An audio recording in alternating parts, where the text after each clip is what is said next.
హనుమంతుడు కుంభకర్ణుణ్ణి ఒక్కడే ఓడించాడని మీరనుకుంటున్నారా? కాని అసలు నిజం ఇంకా గొప్పది. లంక యుద్ధంలో రావణుడు తన తమ్ముడు కుంభకర్ణుణ్ణి నిద్రలేపాడు. అతను యుద్ధరంగంలోకి వచ్చాడు. పర్వతం లాంటి శరీరం, అగ్నిలాంటి కోపం, వానరసేన భయంతో వణికిపోయింది. అప్పుడు ఒక్క హనుమంతుడే ముందుకు వచ్చాడు. ఒక భారీ పర్వతాన్ని ఎత్తాడు.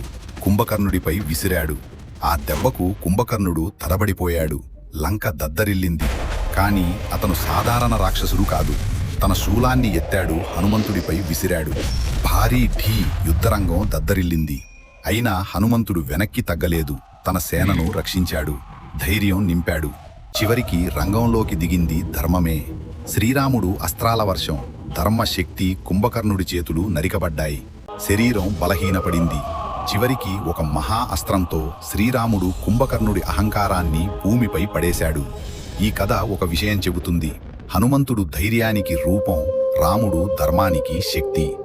జై శ్రీరామ్.